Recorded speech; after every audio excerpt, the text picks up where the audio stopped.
چې د داسې سړي لاس ته خو ورکړی وای چې کم کام نه هغه کام به ټوله غټه بدقسمتي نه زه خپل دا وایم چې تر څو پر د کام لیډران دا کړی نه واچوي تر هغې پره کېدی شي دی د کام حق ادا نه کړي دغې کام په ما پورې خو هر سبا بېګا دی نوې سندره لیکي نوې غزل لیکي زه د ده لپاره دا نشم خوړلی دا څومره بېغیرتوب به وي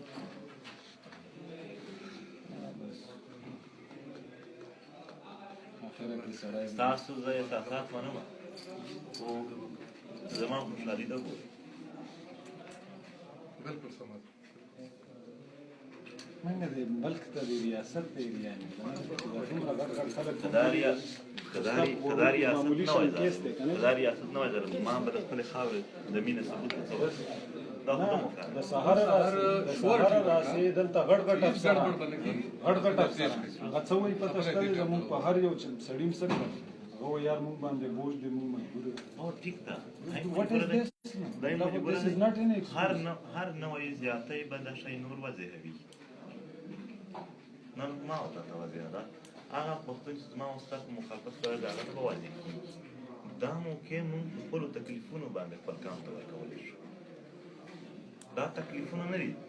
دا څه دي دا انویسټمنټ دی هلته ته د کام او د وطن د یووالۍ او د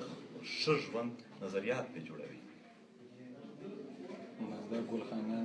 نه دي ګلخانان هېڅوک نشته ټول زموږ کورونه دي ټولو د ښه ژوند سهار لا مونږ کوشش هم دا و چې په ټایم تاسو ته پیش کړو موږ ورته شورټي ورکوله چې هیڅ ګډوډ مشره که څه پیغام ورکوه هغه ځلای نه خیر وایه چې څه نه خدای مو آباد لره خدای مو خوشحال لره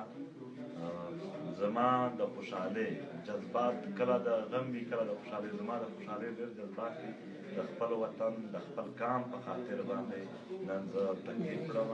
دا زما تر ټولو لوړ احساس دی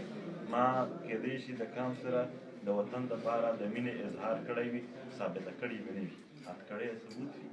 زه نن د غلو د بل شي لپاره نه یم راغلی ما د خپل کام او وطن متعلق دا ویلي چې برابر ژوند وکړي مثلاً څه وشول